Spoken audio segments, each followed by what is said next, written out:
ओम शांति। ओम शांति। आज की तारीख है 23 अक्टूबर 2024। साकार महावाक्य। बाबा कहते मीठे बच्चे, तुम्हारी यात्रा बुद्धि की है। तुम्हारी यात्रा बुद्धि की है। इसे ही रूहानी यात्रा कहा जाता है। इसे ही रूहानी यात्रा कहा जाता है। तुम अपने को आत्मा समझते हो, शरीर नहीं।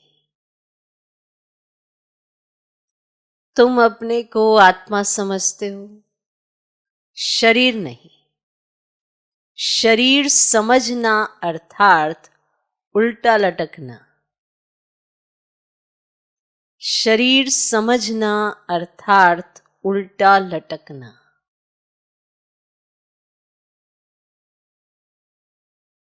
बाबा कहते मीठे बच्चे, तुम्हारी यात्रा बुद्धि की है।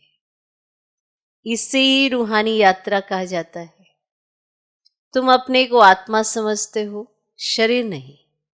शरीर समझना अर्थात उल्टा लटकना। आज का प्रश्न, माया के पंप में मनुष्यों को कौन सी इज्जत मिलती है? माया के पंप में मनुष्यों को कौन सी इज्जत मिलती है?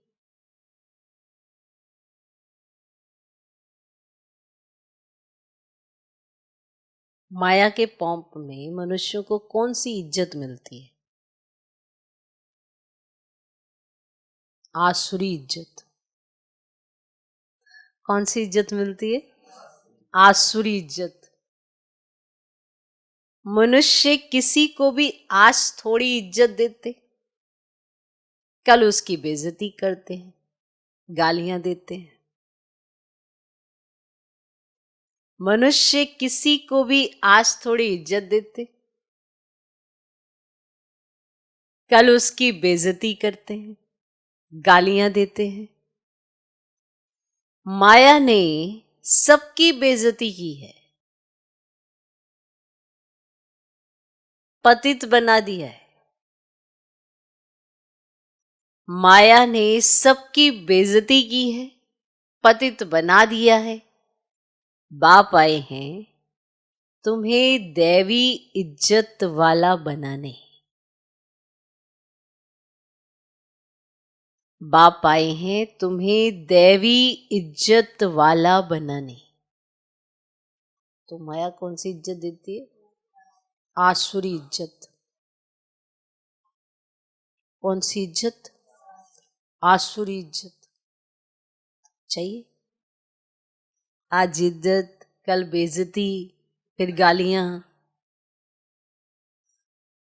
और माया ने सबकी बेइज्जती की है, पतित बना दिया।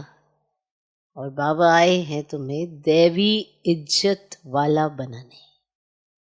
दैवी गुणों की धारणा करें और दैवी इज्जत पाए और बाप का कहना माने, तभी मिलेगी दैवी इज्जत। नहीं तो मिलेगी आसुरी इज्जत। आज इज्जत, कल बेइज्जत, फिर गालियां। यही चॉइस फिर सबके हाथ में। क्या चाहिए? दैवी इज्जत, आसुरी इज्जत। जैसे यहाँ कोई इज्जत दे देते हैं ना आर्टिफिशियल, बड़े खुश हो जाते हैं, वाह वो हमारी बड़ी इज्जत करते हैं। फिर पता चलता है कि वो किस चीज़ की इज्जत कर रहे हैं। तुरंत बेइज्जती, गालियां। ये तो सबको पता ही है, आज सब अनुभवी हैं, फिर भी आर्टिफिशियल चीज़ों के पीछे भागते रहते हैं कि वो हमें इज्जत दे रहे हैं। तुरंत बेइज्जती होती है, फिर महसूस होता है कि हम कौन सी इज्जत के पीछे उनके पीछे जा रहे थे। तो माया का पंप ऐसा है, मनुष्यों को कौन सी इज्जत देता है? आसुरी इज्जत। ओम शांति। रूहानी बाप रूहों से पूछते हैं, कहाँ बैठे हो?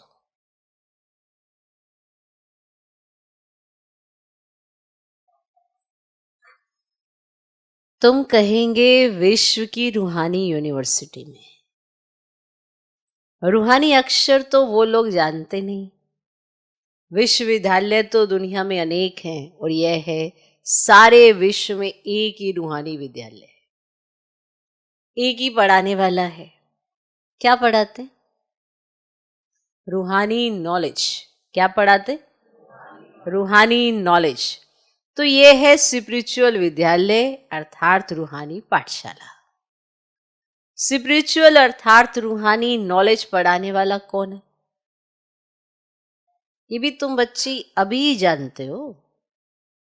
रूहानी बाप ही रूहानी नॉलेज पढ़ाते हैं, इसलिए उनको टीचर भी कहते हैं, स्पिरिचुअल फादर पढ़ाते हैं। अच्छा, फिर क्या होगा? तुम बच्चे जानते हो इस रूहानी नॉलेज से हम अपना आदि सनातन देवी देवता धर्म स्थापन करते हैं। एक धर्म की स्थापना, बाकी जो इतने सब धर्म है ना, उनका विनाश हो जाएगा। इस स्पिरिचुअल नॉलेज का सब धर्मों से क्या ताल्लुक है, ये भी तुम अब जानते हो। एक धर्म की स्थापना इस रूहानी नॉलेज से होती है। ये लक्ष्मी नारायण विश्व के मालिक थे ना, उनको कहेंगे रूहानी दुनिया। इस स्पिरिचुअल नॉलेज से तुम राजयोग सीखते हो, राजाई स्थापन होती है। अच्छा, फिर और धर्मों से क्या ताल्लुक है? अभी सभी धर्म विनाश को पाएंगे, क्योंकि तुम पावन बनते हो तो तुमको नई दुनिया चाहिए। इतने सब अनेक धर्म खत्म हो जाते हैं, एक धर्म रहेगा। ये ताल्लुक है। उसको कहा जाता है विश्व में शांति का राज्य। अभी है पतित अशांति का राज्य, फिर होगा पावन शांति का राज्य। अभी तो अनेक धर्म है, कितनी अशांति है, सब पतित ही पतित। रावण का राज्य है ना। अब बच्चे जानते हैं 5 विकारों को जरूर छोड़ना है, जानते? ये साथ में नहीं ले जाने हैं। आत्मा अच्छे व बुरे संस्कार ले जाती है ना। अब बाप तुम बच्चों को पवित्र बनने की बात बताते हैं।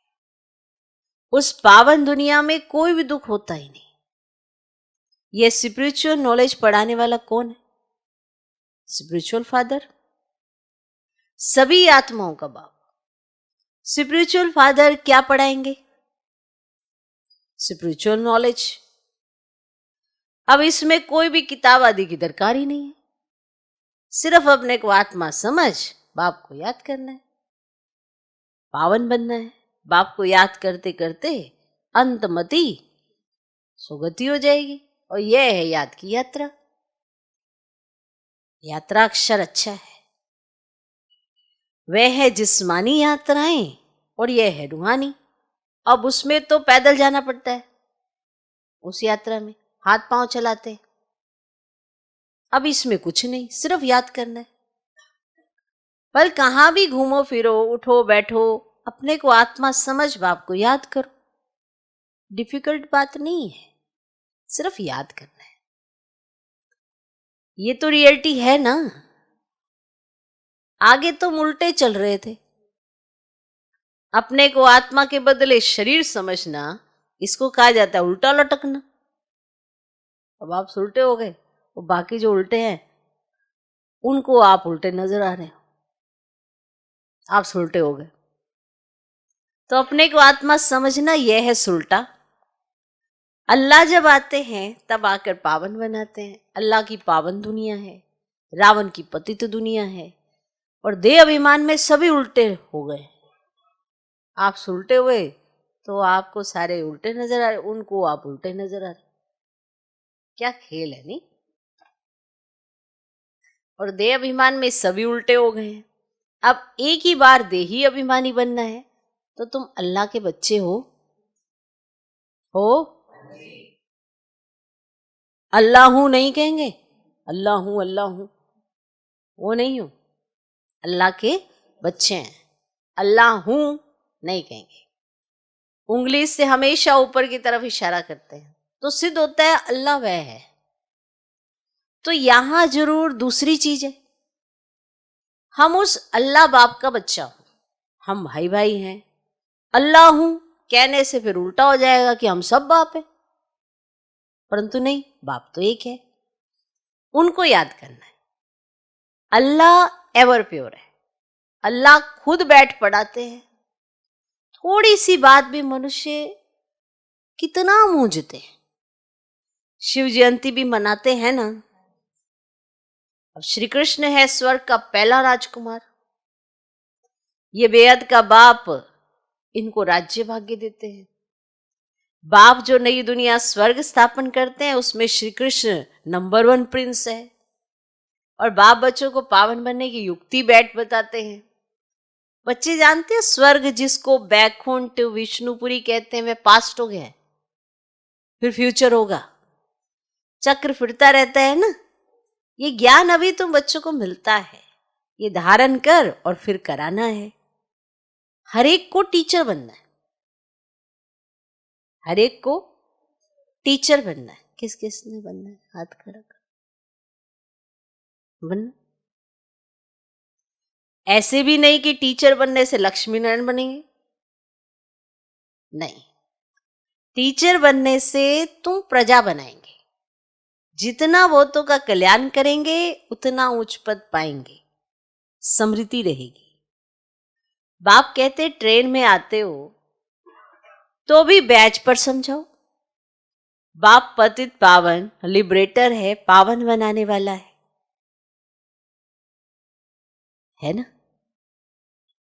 बहुतों को याद करना पड़ता है। जानवर, हाथी, घोड़े आदि, कच्छ मच्छ को भी अवतार कह देते हैं, उनको भी पूजते रहते हैं।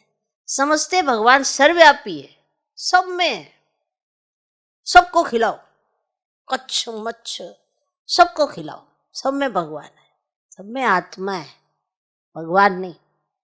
तो वो सोचते सबको खिलाओ। अच्छा, कन कन में भगवान कहते हैं, फिर उनको कैसे खिलाएंगे? फिर उनको कैसे खिलाएंगे? बिल्कुल इस समझ से जैसे बाहर है, समझ से जैसे बाहर है। लक्ष्मी नारायण आदि देवी देवताएं थोड़े ही ये काम करेंगे, चींटियों को अन्न देंगे।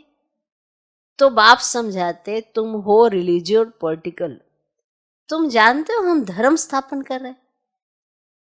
राज्य स्थापन करने के लिए मिलिट्री रहती है, परंतु तुम हो गुप्त, तुम्हारी है स्पिरिचुअल यूनिवर्सिटी। सारी दुनिया के जो भी मनुष्य मात्र है ना, सब इन धर्मों से निकल अपने घर जाएंगे, आत्माएं चली जाएंगी, और वह है आत्माओं के रहने का घर।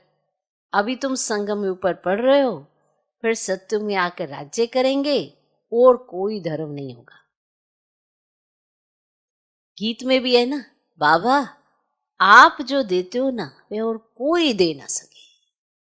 सारा आसमान, सारी धरनी तुम्हारी रहती है, सारे विश्व के मालिक तुम बन जाते हो। ये भी अभी तुम समझते हो, नई दुनिया में ये सभी बातें भूल जाएंगी। इसको कहा जाता है रूहानी स्पिरिचुअल नॉलेज। तुम बच्चों की बुद्धि में है कि हम हर 5000 के वर्ष के बाद राज्य लेते हैं, फिर गवाते हैं, और ये 84 का चक्र फिरता ही रहता है। तो पढ़ाई पढ़नी पड़े तभी तो जा सकेंगे ना, पढ़ेंगे नहीं तो नई दुनिया में जा नहीं सकेंगे। वहां का तो लिमिटेड नंबर है, जो पढ़ेंगे वो जाएंगे, और जो नहीं पढ़ सकेंगे वो जा नहीं सकेंगे, क्योंकि वहां का तो लिमिटेड नंबर है। नंबर बार पुरुषार्थ अनुसार वहां जाकर पद पाएंगे। इतने सब तो पढ़ेंगे नहीं। अगर सभी पढ़े तो फिर दूसरे जन्म में राज्य भी पावे। पढ़ने वालों की लिमिट है, सत्युग त्रेता में आने वाले ही पढ़ेंगे, तुम्हारी प्रजा बहुत बनती रहती है, देरी से आने वाले पाप तो भस्म कर ना सके। पाप आत्माएं होंगी तो फिर सजाएं खाकर बहुत थोड़ा पद पालेंगे, बेइज्जती होगी। जो अभी माया की बहुत इज्जत वाले हैं, माया की बहुत इज्जत वाले हैं, वे बेइज्जत बन जाएंगे। यह है ईश्वरीय इज्जत और वह है आसुरी इज्जत। ईश्वरीय अथवा दैवी इज्जत और आसुरी इज्जत में रात दिन का फर्क है। हम आसुरी इज्जत वाले थे और अब फिर दैवी इज्जत वाले बनते हैं। आसुरी इज्जत से बिल्कुल बेगर बन जाते हो। यह है कांटों की दुनिया, तो बेइज्जती हुई ना, हुई कि नहीं? फिर कितनी इज्जत वाले बनते हो। यथा राजा रानी तथा प्रजा। तो बेअद का बाप तुम्हारी इज्जत बहुत ऊंच बनाते हैं, तो इतना पुरुषार्थ भी करना है। सब कहते हैं हम अपनी इज्जत ऐसी बनावें अर्थात नर से नारायण, नारी से लक्ष्मी बन जावें। अब इनसे ऊंची इज्जत की तो कोई की है ही नहीं। कथा भी नर से नारायण बनने की ही सुनते हैं। अमर कथा, तिजरी की कथा, ये एक ही है। ये कथा अभी तुम सुनते हो। तुम बच्चे विश्व के मालिक थे, फिर 84 जन्म लेते नीचे उतरते आए हो, फिर पहला नंबर में जन्म होगा और पहले नंबर जन्म में तुम बहुत ऊंच पद पाते हो। राम इज्जत वाला बनाते हैं, रावण बेइज्जतवान बना देते। इस नॉलेज से ही तुम मुक्ति, जीवन मुक्ति को पाते हो और आधा कल्प रावण का नाम नहीं रहता है। तो ये बातें अभी तुम बच्चों की बुद्धि में आती हैं 100वीं नंबरवार आती हैं, 100वीं नंबरवार। तो कितने जबरदस्त बात है। इतनी बेइज्जती होने के बावजूद भी ये बातें आती नहीं है कि ब्राह्मण बेइज्जती कर रहा है, सोच रहे इज्जत मिल रही। तो कल्प कल्प ऐसे ही तुम नंबरवार पुरुषार्थ अनुसार समझदार बनते हो। जितना जिसका पुरुषार्थ उतनी समझदारी उसके पास। तो कल्प कल्प ऐसे ही तुम नंबरवार पुरुषार्थ अनुसार समझदार बनते हो। माया गफलत कराती है और बेअद के बाप को याद करना ही भूल जाते हैं। भगवान पढ़ाते हैं, वह हमारा टीचर बना है, फिर भी अब्सेंट रहते हैं, पढ़ते ही नहीं है। तो माया ये बुद्धि खराब नहीं कर देती है? माना पढ़ा रहा है भगवान, फिर भी नहीं पढ़ना। सोचो कोई मेहनत की बात तो नहीं है इसमें कि आप रेगुलर पढ़ाई पढ़ लें जो भगवान पढ़ा रहा है। इसमें कोई मशक्कत तो नहीं, इतनी मेहनत भी नहीं है। आपने सिर्फ नियम ही तो बनाना है। आपका नियम बना और आपकी प्राप्तियां शुरू। बस नियम ही नहीं बनते हैं। 2 दिन ठीक, तीसरे दिन फिर वैसे, फिर 2 दिन ठीक, फिर तीसरे दिन ऐसे, क्योंकि आदत पड़ी हुई है कुछ ना करने की। तो कल्प कल्प ऐसे ही तुम नंबरवार पुरुषार्थ अनुसार समझदार बनते हो। माया गफलत कराती है और बेहद के बाप को याद करना ही भूल जाते हैं। भगवान पढ़ाते हैं, वे हमारा टीचर बना है, फिर भी अब्सेंट रहते हैं, पढ़ते नहीं है। दर दर धक्के खाने की जैसे आदत ही पड़ी हुई है। पढ़ाई पर जिनका ध्यान नहीं रहता है तो उनको फिर नौकरी में लगा देना होता है, किसी ना किसी की नौकरी चाकरी करता रहे, धोबी आदि का काम करते हैं। अब पढ़ा नहीं तो पोजीशन कहाँ से मिलेगी, इसीलिए उसे धोबी के काम में लगा दिया। वो कहेगा मैं नौकरी कर रहा हूँ, काम कौन सा है? धोबी का। काम तो करना ही है, तो वो धोबी की नौकरी करता है। अब उसमें पढ़ाई की क्या दरकार है धोबी की नौकरी में? तो नहीं पढ़ेंगे, ध्यान नहीं कर देंगे, पढ़ाई नहीं करेंगे तो फिर उनको नौकरी में लगा देना होता है। धोबी आदि का काम करते हैं, उसमें पढ़ाई की क्या दरकार है? व्यापार में मनुष्य मल्टी मिलियनर बन जाते हैं, नौकरी में इतना नहीं बनेंगे। अब उसमें तो फिक्स पगार मिलेगी ना, अब नौकरी होगी तो फिक्स पगार, अब तुम्हारी पढ़ाई है विश्व की बादशाही के लिए। तो कम बात है क्या? विश्व की बादशाही के लिए पढ़ाई चल रही है। यहां कहते हैं ना हम भारतवासी हैं, पीछे फिर तुमको कहेंगे विश्व के मालिक। अब यहाँ भारतवासी कहा जाता है ना, फिर विश्व के मालिक कहा जाएगा। वहां देवी देवता धर्म के सिवाय दूसरा कोई धर्म होता ही नहीं। तो बाप तुमको विश्व का मालिक बनाते हैं तो उनकी मत पर चलना चाहिए। कोई भी विकार का भूत नहीं होना चाहिए। ये भूत बहुत खराब है। कामी की हेल्थ बिगड़ती रहती है, ताकत कम हो जाती है। इस काम विकार ने तुम्हारी ताकत बिल्कुल खत्म कर दी है।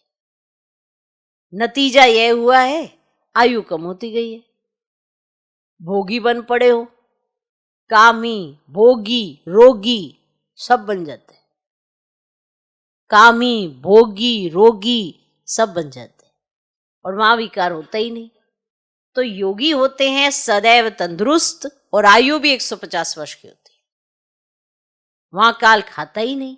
और इस पर एक कथा भी बताते हैं कि कोई से पूछा गया पहले सुख चाहिए पहले दुख चाहिए, तो कोई ने उसको इशारा किया सुख बोल, सुख बोल, सुख बोल। जैसे बोल देते हैं ना कि किसी को समझ नहीं आती है तो उसे उसने कहा सुख बोल, सुख बोल।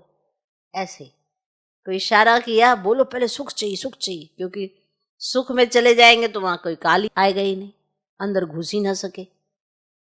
एक कथा बना दी है तो बाप समझाते तुम सुखधाम में रहते हो तो वहां कोई काल होता ही नहीं है, रावण राज्य ही नहीं। फिर जब विकारी बनते हो तो काल आता है। कथाएं कितनी बना दी हैं, काल ले गया फिर ये हुआ। न काल देखने में आता ना आत्मा दिखाई पड़ती। और इसको कहा जाता है दंत कथाएं। काल आ गया, कनरस की बहुत कहानियां। और आजकल तो लोगों ने क्या क्या बना दिया, इतनी इतनी मना काल पे भी हंसी बना दी है, हर बात में हंसी, क्योंकि कनरस है तो कनरस की बहुत कहानियां है। अब आप समझाते वहां काले मृत्यु कभी होता ही नहीं, आयु बड़ी होती है और पवित्र रहते हैं। 16 कला फिर कला कम होते होते एकदम 9 कला हो जाते हैं। मैं निर्गुण हारे में कोई गुण नहीं। एक निर्गुण संस्था भी बच्चों की है, निर्गुण संस्था भी बनाई है बच्चों की है। कहते हैं हमारे में कोई गुण नहीं, हमको गुणवान बनाओ। माना उस निर्गुण संस्था में जाते हैं और मानते हैं कि कोई गुण नहीं है हमारे में, हमको गुणवान बनाओ, सर्वगुण संपन्न बनाओ। तो अब बाप कहते हैं पवित्र बनना है, मरना भी है सबको। इतने ढेर मनुष्य सत्युग में नहीं होते, अभी तो कितने ढेर है। आप निकल लो, ऐसा लगता है सारे आज ही निकले हैं। आप जरा बाहर निकलो, ऐसा लगता है सारों को आज ही निकलना था। और वो सोच रहे होंगे इनको भी आज ही निकलना था। इतने ढेर है। वहां बच्चा भी योग बल से होता है, यहाँ तो देखो कितने बच्चे पैदा करते रहते हैं। बाप फिर भी कहते बाप को याद करो। वे बाप ही पढ़ाते हैं, टीचर पढ़ाने वाला याद पड़ता है। तुम जानते हो शिव बाबा हमको पढ़ा रहे हैं, कहीं पढ़ते पढ़ते फिर भूल जाओ। शिव बाबा हमको पढ़ा रहे हैं, क्या पढ़ाते वह भी तुमको मालूम है। तो बाप अथवा टीचर से योग लगाना है, नॉलेज बहुत ऊंची है। अभी तुम सबकी स्टूडेंट लाइफ है। ऐसी यूनिवर्सिटी कभी देखी जहां बच्चे बूढ़े जवान सब इकट्ठे पढ़ते हो, एक ही स्कूल, एक ही पढ़ाने वाला टीचर हो और जिसमें ब्रह्मा स्वयं भी पढ़ता हो। वंडर है ना। शिव बाबा तुमको पढ़ाते हैं, ये ब्रह्मा भी सुनते हैं। बच्चा चाहे बूढ़ा कोई भी पढ़ सकते हैं। तुम भी पढ़ते हो ना ये नॉलेज। अब पढ़ाना शुरू कर दिया है, दिन प्रतिदिन टाइम कम होता चला आता है। अभी तुम बेहद में चले गए हो तो जानते हो ये 5000 वर्ष का चक्र कैसे पास हुआ। पहले एक धर्म था, अभी कितने ढेर धर्म है। अभी सॉवरेंटी नहीं कहेंगे, इनको कहा जाता है प्रजा का प्रजा पर राज्य। तो पहले पहले बहुत पावरफुल धर्म था, सारे विश्व के मालिक थे। अभी अधर्मी बन पड़े, कोई धर्म ही नहीं है, सब में 5 विकार है। देयर का बाप कहते बच्चों अब धैर्य धरो, बाकी थोड़ा समय तुम इस रावण राज्य में हो, अच्छी रीति पढ़ेंगे तो फिर सुखधाम में चले जाएंगे, और यह है दुखधाम। तुम अपने शांति धाम और सुखधाम को याद करो, इस दुखधाम को भूलते जाओ। आत्माओं का बाप डायरेक्शन देते हैं, हे रूहानी बच्चों। रूहानी बच्चों ने इन ऑर्गन्स द्वारा सुना, तुम आत्माएं जब सतयुग में सत्व प्रधान थी तो तुम्हारा शरीर भी फर्स्ट क्लास सत्व प्रधान था। तुम बड़े धनवान थे, फिर पुनर्जन्म लेते लेते क्या बन गए हो? रात दिन का फर्क है। दिन में हम स्वर्ग में थे और रात में हम नरक में हैं। अब इनको ही कहा जाता है ब्रह्मा का 100 ब्राह्मणों का दिन और रात। 63 जन्म धक्के खाते रहते हैं। अंधियारी रात है ना, भटकते रहते हैं, भगवान कोई को मिलता ही नहीं। इसको कहा जाता है भूल भुलैया का खेल। तो बाप तुम बच्चों को सारी सृष्टि के आदि मध्य अंत का समाचार सुनाते हैं कि आखिर हुआ क्या, कैसे हुआ, तुम इस अवस्था में क्यों आए, और अब वापस से उस अवस्था में जाने के लिए तुम्हें क्या करना है, तो सारा समाचार सुनाते हैं। अच्छा, मीठे मीठे सिकिलधे बच्चों प्रति माता पिता बाप दादा का याद प्यार और गुड मॉर्निंग। रूहानी बाप की रूहानी बच्चों को नमस्ते। हम रूहानी बच्चों की भी रूहानी बाप को नमस्ते नमस्ते नमस्ते। Good morning good morning good morning. धारणा के लिए मुख्य सर पहला पॉइंट, दर दर धक्के खाने की आदत छोड़, भगवान की पढ़ाई ध्यान से पढ़नी है। दर दर धक्के खाने की आदत छोड़। आदत पड़ी होती है ना, एक जगह टिक के आराम से पढ़ाई भी नहीं कर सकते, इधर उधर धक्के खाने की आदत पड़ी हुई है। कहते मजा सा नहीं आ रहा, फिर और जगह जाएंगे, फिर और जगह जाएंगे। दर दर धक्के खाना छोड़ो, भगवान की पढ़ाई ध्यान से पढ़नी। कभी अब्सेंट नहीं होना है। पूछो क्या हुआ? बीमार थे, तो अगर रोज ही अब्सेंट हो गए तो ये आदत पड़ गई है। बीमार तो फिर है ही है, शरीर तो आजकल ऐसे ही है। माया ने रोज थप्पड़ मार मार के तुमको बेड पर लेटाया हो। बाप समान टीचर भी जरूर बनना है, पढ़कर फिर पढ़ाना है।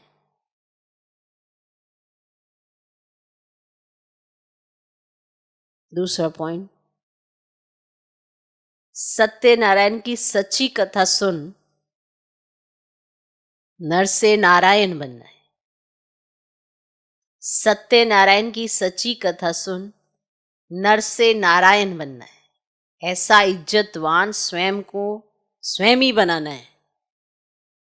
ऐसा इज्जतवान स्वयं को स्वयं ही बनाना है। कोई और इज्जत नहीं देने वाला, अपने आप को दे दो। दैवी गुणों की धारणा करो, नर से नारायण बनो और इज्जतवान बनो। ऐसा इज्जतवान स्वयं को स्वयं ही बनाना है। कभी भूतों के वशीभूत हो, इज्जत गंवानी नहीं है। कभी भूतों के वशीभूत होकर इज्जत गंवानी नहीं है। अब भूत के वशीभूत हो गए तो इज्जत चली जाती है। अब अच्छे बन रहे होते हैं तो सबको अच्छे लगते हैं, दैवी गुणों की धारणा करते तो सबको प्यारे लगते हैं। अचानक से ही पता नहीं किस थॉट प्रोसेस में चले जाते हैं तो इज्जत गवा देते हैं। फिर समझ आती है कि भैया अभी इनका पुरुषार्थ इतना भी अच्छा नहीं है कि ये समझदार बन सके। ना समझी की बातें करने लगते हैं। तो कभी भी भूतों के वशीभूत हो, इज्जत गंवानी नहीं है। आज का वरदान, संबंध और प्राप्तियों की स्मृति द्वारा सदा खुशी में रहने वाले सहज योगी भव। संबंध और प्राप्तियों की स्मृति द्वारा सदा खुशी में रहने वाले सहज योगी भव। सहज योग का आधार है संबंध और प्राप्ति। संबंध के आधार पर प्यार पैदा होता है, और जहां प्राप्तियां होती हैं वहां मन बुद्धि सहज ही जाता है। संबंध के आधार पर प्यार पैदा होता है, और जहां प्राप्तियां होती हैं वहां मन बुद्धि सहज ही जाता है। तो संबंध में मेरेपन के अधिकार से याद करो, दिल से कहो मेरा बाबा, और बाप द्वारा जो शक्तियों का, ज्ञान का, गुणों का, सुख, शांति, आनंद, प्रेम का खजाना मिला है उसे स्मृति में मर्ज करो। इससे अपार खुशी रहेगी और सहज योगी भी बन जाएंगे। याद आनी चाहिए। तो देखना चाहिए कि मुझे याद आती है या याद में अभी टिकने का इतना अभ्यास करना पड़ता है, बार बार प्रेशर देना पड़ता है, याद में रहना है, याद में रहना है। तो फिर अभी संबंध की कमी है, पाप के साथ वो संबंध नहीं जोड़ा है। तो अगर संबंध भी वैसा नहीं जोड़ा है तो प्राप्ति महसूस नहीं होती है, खजाने महसूस नहीं होते हैं, इसीलिए सहज योगी बन नहीं पाते हैं। तो संबंध और प्राप्ति अगर है तो खुशी साथ में रहती है, ऑटोमेटिकली एहसास होता है कि मुझे क्या क्या मिला हुआ है, तो वो खुशी आपको सहज योगी बना देती है। आज का स्लोगन, देभान से मुक्त बनो तो दूसरे सब बंधन स्वतः खत्म हो जाएंगे। तो सबसे पहला बंधन है अपने देभान का, इससे मुक्त होना आना चाहिए। हम कई बार संबंधों में फंस जाते, कहते बहुत सारे बंधन हैं। वो बंधन तब छूटेंगे जब पहले अपने देभान का बंधन छूटता है। जब अपना देभान छूटता है तो बाकी सब बंधन भी ऑटोमेटिकली छूटते जाते हैं। और अगर अपना ही देभान इतना बैठा हुआ है तो कहीं ना कहीं मन के बंधन हम क्रिएट कर लेते हैं, क्योंकि देह का भान इतना है। तो ये बहुत सहज विधि है। अगर आपने कोई भी बंधन छोड़ने हैं, अपने तन के, मन के, किसी भी तरह के बंधन, तो ये देह भान से परे होने का अभ्यास करो। ये अगर अभ्यास आपका हो गया ना तो सब बंधन अपने आप छूट जाते हैं, कोई आपको रोक नहीं सकता है। ये रोकना ये खुद के देह भान में आता है पहले। तो इसलिए प्रैक्टिस बहुत जरूरी है, आत्मा की, शरीर की, ये जो समझते आ रहे हैं इतने समय से, तो वापस से आत्मा समझने की ड्रिल आपको बीच बीच में बार बार करनी पड़ेगी, तब ये देह भान छूटेगा। वरना घड़ी घड़ी आ जाता है, कोई कुछ कहता है फिर देह भान आ जाता है, जरा सा किसी ने ऐसे इधर से इधर किया फिर अभिमान आ जाता है, फिर अभिमान आ जाता है। तो कहीं अभिमान कहीं अपमान, और जब ये फीलिंग्स आती हैं तो बहुत ज़्यादा देह भान है। तुरंत तुरंत कईयों को बहुत ज़्यादा महसूसता होने लगती है, बहुत ज़्यादा फीलिंग आने लगती है, तो बहुत ज़्यादा देह भान है, माने अहंकार बहुत है। और फिर इसके चलते फिर स्थिति बिगड़ने लग जाती है, मन का बंधन पड़ जाता है। तन का बंधन ना भी हो, क्योंकि इतने समय के ड्रिल करते करते तन के बंधन तो कट जाते हैं, क्योंकि बाकी सब भी समझ जाते हैं कि इनका मन और तन कहाँ लगा हुआ है, बुद्धि कहाँ लगी हुई है। लेकिन कई बार सब निर्बंधन होने के बाद भी मन का बंधन क्रिएट हो जाता है, उसका कारण है देहभान। तो देहभान से मुक्त बनो तो दूसरे सब बंधन स्वतः खत्म हो जाएंगे। ओम शांति।